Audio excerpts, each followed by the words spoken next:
รัตนตยานุภาเวนะรัตนตยาเตสสสาเดชแห่งพระรัตนตรัยอนุภาพพระรัตนตรัยกตปุญญานุภาเวนะอนุภาพแห่งบุญบารมีที่ท่านทั้งหลายได้สั่งสมอบรมได้กระทำอยู่ในขณะนี้และจะกระทำต่อไปและกระทำมาแล้วจงเป็นภาระวะปัจจัยเอื้ออำนวยหนุนส่งท่านทั้งหลายให้หายเคราะห์หายโศกหายโรคหายภัย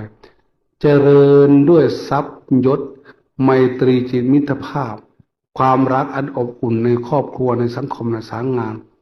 กิจการงานที่กระทำอยู่จงสำเร็จสิทธมัตถุสิทธมัตถุสิทธมัตถุอิทังพลังด้วยผลอันนี้จงนำไปสู่ความสำเร็จความสำเร็จความสำเร็จดังปรารถนาสุขิโตโหตูสาธุขอท่านทั้งหลายจะมีความสุขเถิดด้วยบุญนี้อโรโคโหตู สาธุด้วยบุญนี้ขอท่านทั้งหลายจงปราศจากโรคภัยไข้เจ็บเถิดอเวโรโหตู สาธุด้วยบุญนี้ขอท่านทั้งหลายจงปราศจากภัยเวรมุรุปตโวโหตู สา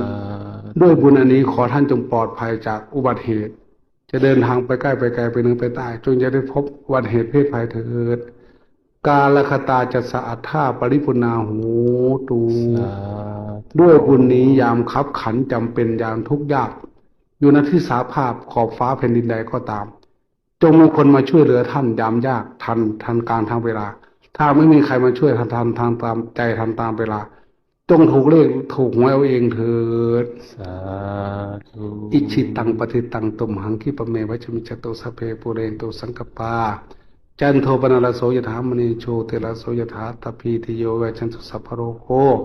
วินาสตุมาเตภวะพิวาทนาสีลิสนิจังพุทธาปจายโนจตตารโร